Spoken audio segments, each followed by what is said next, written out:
Hello, parents. Welcome to the Masterful Parenting Podcast. I'm Ann Alvarez, parent coach, school counselor, and mom of two. Do you struggle with your relationship with your kids because you carry childhood pain? Do you get triggered by your child's behavior, become irrational, and maybe even yell at your children? Maybe you want to be a better parent, but you don't know how.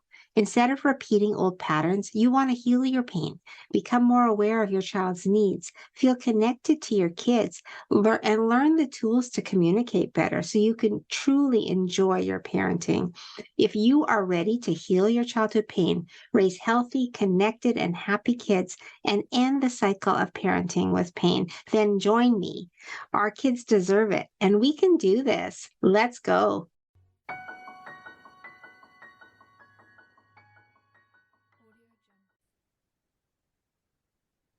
Hello, parents. Welcome to the Masterful Parenting Podcast. I am super excited because I have a special guest today. Her name is Dr. Susan Blumberg, and she's going to be with us, joining us, and giving us her expertise. So I'm going to let her introduce herself to you. Go ahead, Dr. Susan. Oh, hello, Anne. I'm so excited to be here. I'm Dr. Susan Blumberg. I'm a parent and teen coach with a background in clinical psychology, worked as a child, adolescent, and family therapist for 25 years, and I've been a parent and teen coach for the last 7 years. I specialize in working with teens and young adults who are working on communication, executive functioning, and relationships. Excellent. Thank you for that introduction. Okay, so I'm going to ask you a series of questions. I'll start with the first one. What is the first step to communicating with our children? Oh, it's such a good question. And the answer is listening. You know, we always think that what we really want to do is talk to our kids, but what we really need to do is listen to our kids, because our kids let us know in so many ways what's really important to them. And all too often we miss that because we're talking too much.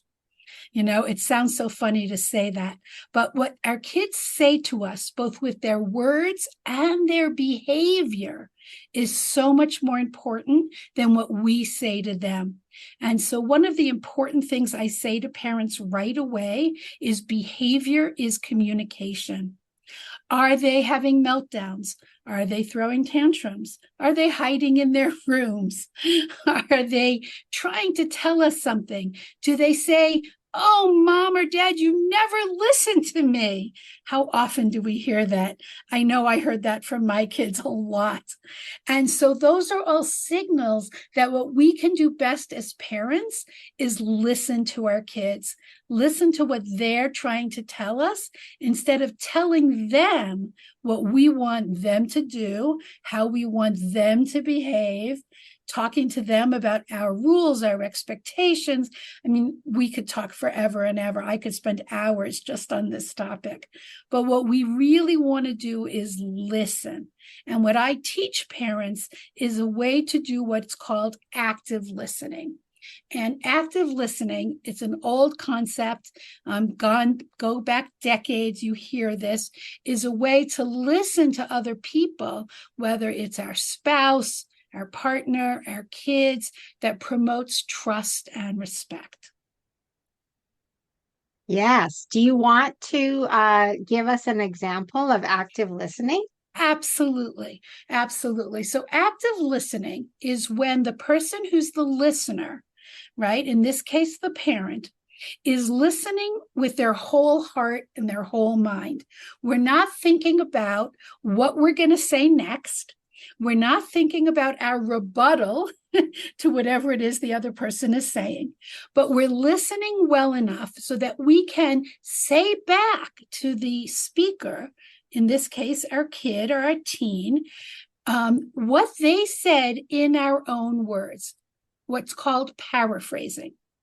Okay. So if the person who's speaking says, "Mom, I don't like when you rushed me to do my homework or nagged me to do my homework when I was still talking on the phone." Then mom has to say, okay, Susan, what you said was you didn't like when I nagged you to do your homework when you were still talking to Jane. Now, Yes. that's not what parents usually say. Right. Parents usually say, but it was time to do your homework. You were on the phone for a long time. You never do your homework on time. You should do your homework first, right? Parents have their own agenda. Yes, yes. So we do the paraphrasing so that our child knows that we heard what they said, right? Exactly. That was a great paraphrase. Yes, yes. Okay, And okay. what that does is it promotes trust and respect. hmm And then parents will say, but my kid doesn't respect me because they don't do what I say. Yes, But the point is that if your kid doesn't feel trusted and respected, they won't return trust and respect to you. exactly. And Yes. it's a two-way street, because then when you paraphrase back to them, so what I heard you say, Susan, is that you wanted to be able to finish your phone call before I told you to do your homework. And your kid, he has this huge sigh of relief. Yes, mom, that's what I said. Then Yes. when you, mom, say, well, it's important to me that we have time for calls and time for homework, your kid has to paraphrase too. So, mom, what you're saying is time for phone calls, time for homework. You, as mom, will also feel trusted and respected because you've developed a mutual respect and mutually good communication. Yeah, this is actually very healthy communicating, right? When Yes, you hear each other, that yes. is And that's a healthy relationship. we call that intent equaling impact. The speaker has an intent. This hmm is the message I want to get across. And then there's an impact on the listener. Did I actually hear what the speaker meant to say? Right? We heard each other accurately. And hmm we didn't allow our own feelings, our own judgments, our own hurt. You know, the kid doesn't say, Mom, you never listened to me. You know, the mom doesn't say, my kid's being disrespectful. We actually heard clearly the intent of what the other person had to say. It leads to so much more productive and useful conversations. Wow, it makes total sense. I love that. I love that so much. Okay, so my second question is what is the next step then? So we have listening really well. Behavior is communication, and we need to listen actively with Yes. paraphrasing. Okay, so what's the next step? Well, I want to get back to the behavior is communication, because Okay, that's actually part of the next step. So okay. if we've had these good active listening conversations and both members of the conversation feel listened to, we then look at the behavior. Has the behavior changed? Right? Is the kid hmm now hanging up the phone and getting to their homework or hmm not? Right? Yes, So yes. if the kid does hang up that phone and get to their homework, then we know that we've had a full and complete conversation. Both sides have felt listened to, and all their feelings have been expressed and understood Yeah. because, right, behavior has changed. They Yes. both feel listened to, understood, respected. But Yes. what if the behavior has not changed? Right? And what if mom says, okay, it's homework time now, time to finish up that conversation, and kid doesn't hang up and homework still isn't being done?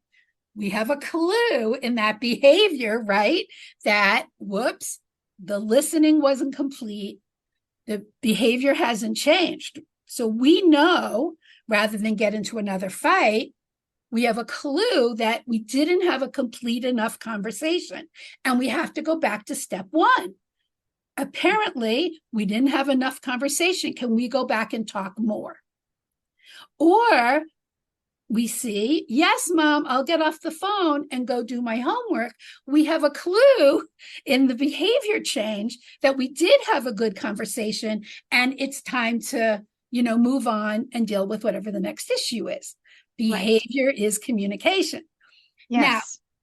if we have further conversation and the behavior doesn't change, we go to problem solving. Problem solving starts with brainstorming. Now, I love the brainstorming stage, but it's really hard for a lot of families because it's not what you think it is. Brainstorming is when we have a clear slate and we come up with as many possible solutions to the problem as we can without judgment. There's the key word, no judgment. So we can come up with good suggestions, healthy suggestions, silly suggestions, So one of the ones I always like to practice problem solving with is washing the dishes. So most teenagers that I work with, one of their chores is probably washing the dishes or filling the dishwasher, right? Mm-hmm. And so we can have a bunch of solutions. We can say, kid washes the dishes, every other day, and maybe the other sibling or the parent does it every other day. Okay. One solution could be we all use paper plates and we throw them all away and nobody has to wash the dishes. Another solution could be hiring a maid who comes in and washes the dishes. Whoops, that's my Siri answering the question. Another solution could be, I had two kids. One washes and loads the dishwasher. The other one unloads and put away the clean dishes. And they take turns. So here we are coming up with positive solutions, alternative solutions, silly solutions. There's no judgment. It allows everyone to participate without feeling judged. Nobody puts in any negative comments here. And so then, after we've come up with a list of possible solutions, we can go back and discuss them and choose a solution to try. And all possible solutions have a period of time. We're going to try this for a week or 2 weeks, and then we'll come back and see if the solution is working for us or not. So maybe we decide we'll take turns during the week, and on the weekends we'll use paper plates. And then we try that solution for a while until we see if it's working for our family or not. So what we do is we try to lighten the mood. We try to, again, take judgment out of it. And then we look to see behavior is communication. Is this solution working for us? Are we still having conflicts? And if we're still having conflicts, what does that tell us? We didn't have sufficient talk, making sure all our feelings and needs were discussed. We go back to active listening. Okay. Wow. That's a process, but I love it. I love it. I love the problem solving brainstorming stage. It's really great. Isn't it fun? And because we allow silly solutions as well as helpful ones, we kind of lighten the mood and we help everyone then get to, okay, enough silly, what actually could work for our family. Right. I love that. Okay. That's so good. All right, Dr. Susan, my last question. How do we communicate with our children in a way that builds relationship and trust? Okay. Well, you know that it starts with active listening. Yes. And it goes through more active listening. And then it ends with active listening. But let's talk about how. One of the key things here is for parents to realize that listening to their teens and their kids is the most important step.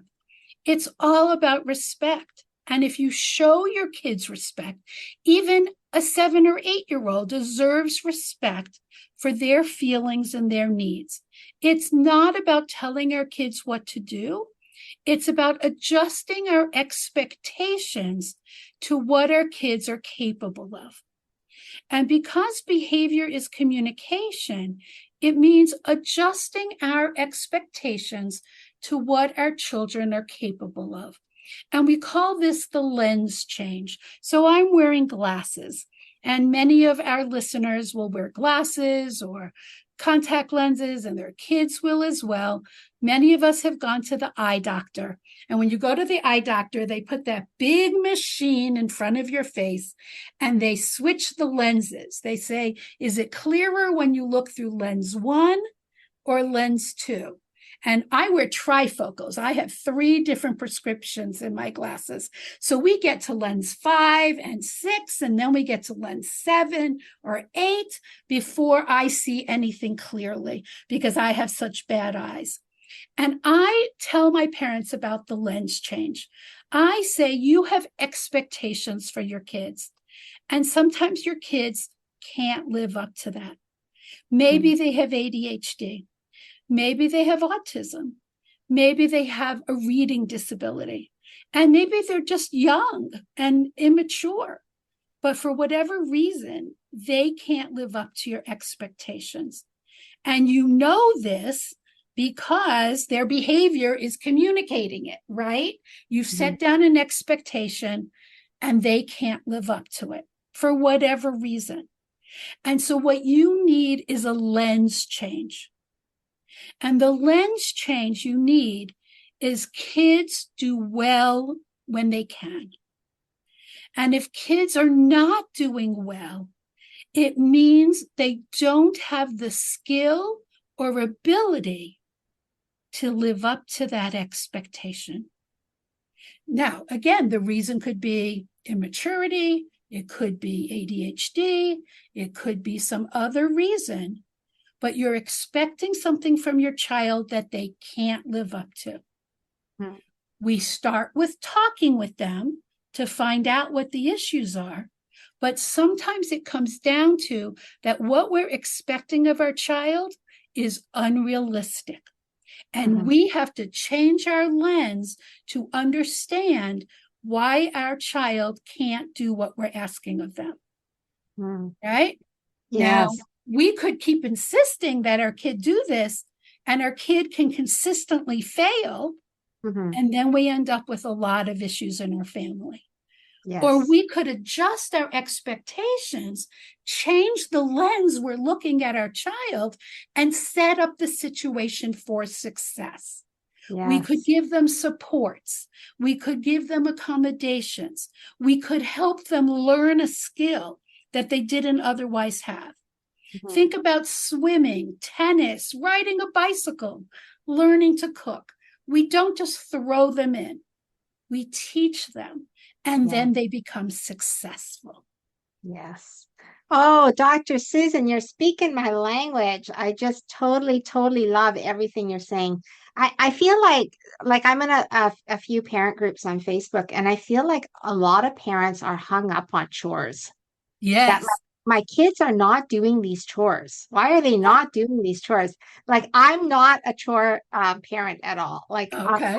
for me, my lens is different. My lens is because my parents made us do so much. I don't want my children to feel that. I want my children to be children. And if I do have an expectation, I'm looking at my reason. Is my reason because I want them to learn something? Is my reason because I want to do something together with them? And then we get the benefit of having that together that we're doing. Right. And it's not about they need to do things to help me as a parent because I can't cope with all the housework and the cleaning and the thing. See, this is where I have a struggle sometimes where I feel like parents are expecting these things because they need help, in the home. Yeah. But maybe I'm wrong. I don't know. But I just feel like for me personally, it's an honor to serve my children. I have a window where I get to serve them. And then once they leave home, I don't serve them anymore. Well, can I offer a lens change? Yes. Another way to think about chores is you're teaching your child life skills, not to help you. You're capable of doing it, but to teach them life skills that they need in order to become independent adults. Love that. I'm perfectly capable of washing the dishes and vacuuming and making the beds, but perhaps I need to teach children those life skills so that when they leave my home, they're capable of being independent adults. So I had my children, and every year of school, I'd add a chore, pull up their blankets or put their dirty laundry in their own laundry basket or help with the dishes, not because I needed assistance, but because I saw it as teaching them life skills that they would need. So when they left my home, they could become independent adults and have all those skills under their belt. What about that lens change? How does that sound? I actually really love that. With my 23-year-old, I taught him everything. But also when he started working as a banquet server, he knew how to make sandwiches. He knew how to. I noticed actually after he started working at 16, he was doing more at home. Exactly. Because he had learned those skills in the job, and so I didn't have to nag him. He just did them, right? So I love that idea of you have the intention of them learning these life skills so that when they leave home, they have these skills. Exactly. But what I was going to say is, do you find, Dr. Susan, that there's a readiness also? Because sometimes children need more time, like they need to be a little bit older, more mature, Absolutely. And wanting to learn. Ages that you introduce certain things. I completely believe that. Okay. Yeah. I think we're totally on the same page. Yes. I love that. I love the lens change. I'm the same. I believe that all behavior is communication. The listening is hard for parents because I think a lot of us were not listened to. Mm-hmm. Exactly. So we follow what we learned as children. And we have to change the way we are with our kids, right? So the listening, so crucial. So I just want to thank you for all that you've imparted with us, all of these gems. And do you want to just tell our listeners how they find you, where they can go? My website is drsusanblumberg.com. So that's easy to find. You find all the services I offer there, and you can make an appointment for a free 30-minute consult with me if you want to talk about what's happening with your family. I work with teens and young adults at this time, and not young children, I'm sorry. But if you have any questions, you can make a free 30-minute consult with me, and I'd be happy to talk with you about your family. Wow, that's amazing. Thank you so much, Dr. Susan, for being the guest today. I learned some things, so I appreciate you so much. My pleasure. Yeah, I wish you all the best. And I just want to say, parents, let's recap a little bit of what Dr. Susan said. So all behavior is communication. We have to listen and we have to model active listening. And that includes paraphrasing what our children say so that they know that we heard them. And then we got to move into problem solving and brainstorming because this is where the real work happens to make changes in our families. And then we try the solutions for 1 to 2 weeks and see, did it work? Did it not work? Right? We always want our children to feel respected. We want them to feel heard. And that is what helps build relationship. And as parents, we have to change our lens. Sometimes our lens is not helpful. And the lens change means that we have to look at ourselves, how we're seeing things, and maybe change it to see it the way our child sees things. And that is what is going to build relationship. And kids do well when they can. So if they're not doing well, we know something is happening. Either they're not ready or they need support. They need to be shown how to do it.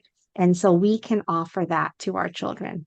So thank you so much, Dr. Susan. And thank you, parents. You know, I love you. And I am excited that you get to listen to this podcast. And I will see you next time. Thank you so much. Thank you. If this podcast inspired, blessed, or changed you in any way, I would love for you to share this with your family and friends on your Instagram page and tag me at Masterful Parenting. And join my Masterful Parenting Facebook page or DM me for more parenting support. And I will meet you here real soon. Remember, be relational with your kids and you will see a change. Love to all you parents out there. Let's change the world one parent at a time.